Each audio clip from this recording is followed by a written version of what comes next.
bienvenue sur les tutos de 8o, cette chaîne qui vous remet à l'anglais. On est de plus en plus nombreux sur cette chaîne, ça fait toujours autant plaisir. Alors certains se disent peut-être, mais t'étais où 8o? Qu'est-ce que tu faisais ces jours-ci? En fait, j'ai pas arrêté de faire des vidéos, mais j'ai fait des shorts. Je vous invite à aller les voir, c'est des vidéos qui durent 1 minute 30, donc avec un format plus rapide. Et j'aimerais bien savoir ce que vous en pensez, si vous les avez vus. Est-ce que c'est utile? Est-ce que vous voulez que j'alterne avec des formats plus longs? Bref, j'aimerais bien avoir votre avis. Autre chose aussi, mon livre bientôt bilingue est toujours en vente, bien sûr. Je vais vous laisser le lien en haut à droite et en bas dans la description si vous voulez vous offrir un bouquin qui va vous aider à y voir plus clair en anglais, à structurer votre apprentissage. C'est beaucoup de conseils, beaucoup d'exercices, beaucoup aussi d'audio à écouter, des petits QR codes que vous flashez. Vous pouvez entendre les audios, bref, un bel outil que je vous conseille. Vous êtes déjà hyper nombreux à l'avoir acheté, mais vraiment, si c'est pas le cas, allez faire un tour sur le lien ou commandez-le chez votre libraire préféré. Alors l'épisode d'aujourd'hui, il va traiter des homophones en anglais, des mots qui se ressemblent, qui se prononcent de la même manière, mais qui s'écrivent différemment et qu'on a tendance à confondre tout simplement. Donc je vais essayer de... je me suis fait une petite liste et j'ai essayé de lister tous les homophones qui me venaient à l'esprit et on va les voir ensemble, les écouter, puis je vais vous donner des exemples pour vous aider à ne plus les confondre. Alors on va commencer avec allowed. Allowed, si je vous dis allowed, vous savez pas comment je l'écris. Non, parce que allowed peut s'écrire comme ceci et comme cela. Allowed. Alors, dans un premier temps, allowed, ED, signifie être autorisé à. Ok. Par exemple, I have my driving license. I'm allowed to drive. Ok. Alors, le deuxième sens de allowed, c'est à voix haute. She read the book aloud. To read aloud veut dire lire à voix haute. Deuxième paire d'homophones, break et break. Alors, le premier break, vous connaissez sans doute, qui veut dire casser ou faire une pause. Oh God, be careful not to break the glass. Et break, B-R-A-K-E, qui veut dire le frein. He pressed the brake to stop the car. He pressed the brake. Mais encore une fois, aucune différence entre les deux. Troisième paire d'homophones, weather, weather. Alors, weather avec un H et weather, E-A-T-H. Alors, le premier, vous le connaissez, ça veut dire la météo. What's the weather like today? The weather is foggy today. It was. Le deuxième weather est un peu moins connu, il veut dire si, quand on a un choix à faire. I don't know whether to go or not.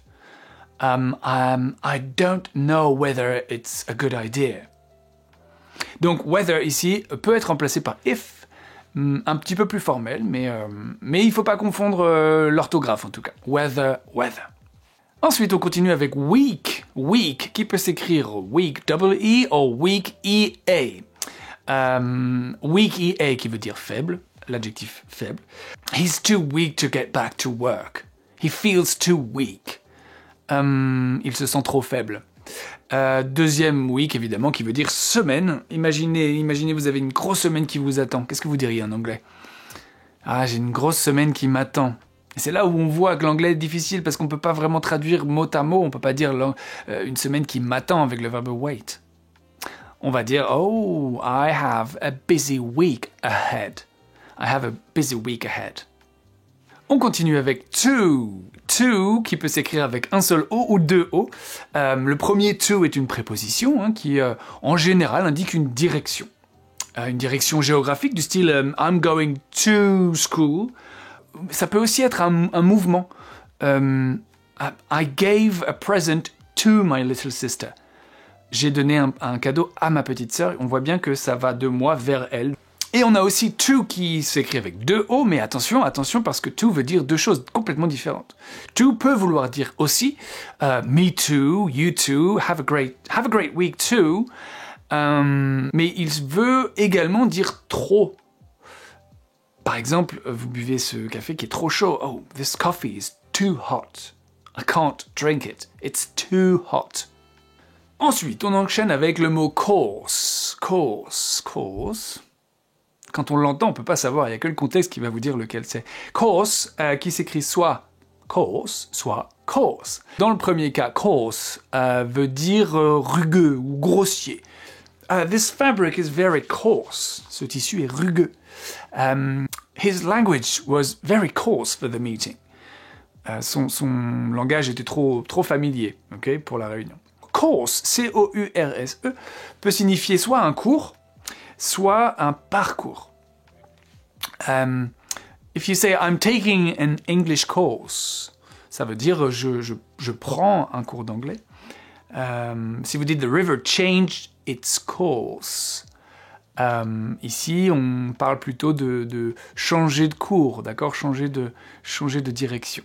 Principle, maintenant. Principle est un mot qui a double sens parce qu'il se prononce principle, mais il peut s'écrire A-L à la fin ou L-E. Ça dépend du contexte. Alors, s'il s'écrit A-L, il s'agit d'un principal, c'est-à-dire le chef d'un établissement scolaire, le directeur d'une école. If you go to the principal's office, then you're in big trouble. En revanche, si vous utilisez principle L-E, ici, il s'agit d'un principe. Okay? The principle of gravity is very well known. Ça peut aussi vouloir dire un principe moral. Honesty. Honesty is a very important principle. Okay? Donc faites attention de ne pas confondre les deux. Allez, on enchaîne avec which. Which qui veut dire en fonction du contexte. Et l'orthographe change avec un T. C'est une sorcière.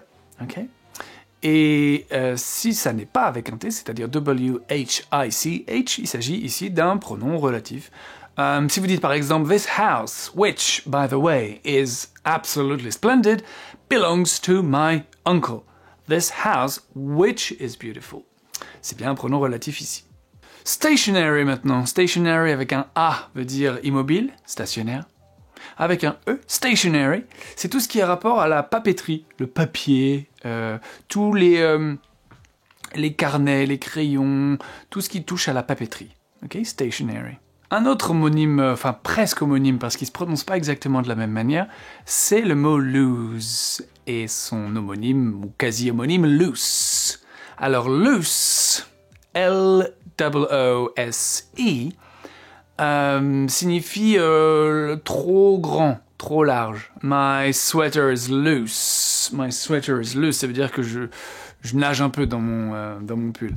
Alors que lose, et vous entendez la différence? Loose et lose, et l'autre différence c'est que loose c'est un adjectif, alors que lose c'est le verbe perdre, ok? Next one, plane. Si je vous dis plane, vous pouvez pas savoir s'il s'écrit comme ça ou comme ça. Bien sûr, plane veut dire un avion, mais si vous l'écrivez P-L-A-I-N, cette fois-ci c'est un adjectif qui veut dire simple, basique, simple, simpliste, sans aucune difficulté, plain, clair, quelque chose de net, quelque chose d'évident. Next one, here, here. Si je vous dis here, vous ne pouvez pas savoir si on va l'écrire here, qui veut dire ici, ou hear, qui veut dire entendre. Encore une fois, ce sont des homonymes, on peut les confondre en fonction du contexte. Évidemment, il faut être attentif aux autres mots, au contexte de l'histoire qu'on est en train d'entendre ou de la conversation qu'on est en train d'avoir.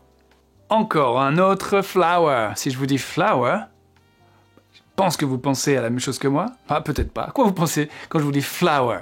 Flower, soit c'est une fleur, soit c'est de la farine. Et oui, ça se prononce exactement pareil, mais ça s'écrit complètement différemment. Flower, flower. Écoutez bien, il n'y a aucune différence. Répétez après moi. Flower, flower, flower, flower. Flower, flower. Exactly the same pronunciation. Est-ce que vous confondez parfois than et then? Bon, peut-être pas. Si vous êtes à l'aise avec l'anglais, je pense que vous ne faites plus cette erreur-là, mais ça va mieux en le disant quand même. Than. Than permet de faire une comparaison. John is taller than Ben. Il est plus grand que Ben. Alors que then est une préposition qui veut dire ensuite. In the morning, I have a shower, and then I have breakfast. Je prends d'abord ma douche et ensuite, je prends mon petit-déj. Then, than. Ça se joue à pas grand-chose. Buy. Si je vous dis buy, vous pensez peut-être à bye-bye, peut-être que vous pensez à buy, le verbe acheter, ou alors la préposition by, qui veut dire à côté de. If you live by the seaside, vous vivez au bord de la mer, proche de la mer, by. Il y en a évidemment d'autres. J'arrive au bout de ma liste. Je suis certain qu'à un moment dans votre apprentissage, vous avez sans doute hésité sur ces mots. Peut-être que vous en avez découvert ou redécouvert aujourd'hui. Je serais vraiment curieux de savoir si, premièrement, vous avez déjà, et quels sont les mots sur lesquels vous avez hésité, et à quels autres homonymes vous pensez, parce que, évidemment, j'ai pas la science infuse, et je pourrais faire une vidéo qui dure 1 heure, mais le but, c'est pas ça. C'est de vous familiariser avec des sons qui sont très proches, mais avec un sens qui est totalement différent. Et c'est ce qui fait la beauté de la langue. Voilà. Merci beaucoup d'avoir suivi cet épisode. J'espère que ça vous a plu. Si c'est le cas, laissez un pouce, activez la cloche parce que beaucoup d'entre vous m'envoient des messages en me disant on voit pas que tu as sorti une nouvelle vidéo. Appuyez sur la cloche, comme ça vous recevrez une notification. Et la cloche n'est pas activée par défaut, donc il faut le faire. Et puis évidemment, abonnez-vous si c'est pas déjà le cas. Pensez à aller faire un petit coucou à votre libraire ou à commander directement mon livre en cliquant sur le lien, directement chez l'éditeur. Merci beaucoup de votre gentillesse, de votre fidélité, de tous les petits messages que vous m'envoyez. À chaque fois, je suis trop ravi. J'essaye de répondre, mais des fois, j'y arrive pas. Ne m'en voulez pas. Voilà, je vous dis à très bientôt dans un prochain épisode. Bye bye, see you next time.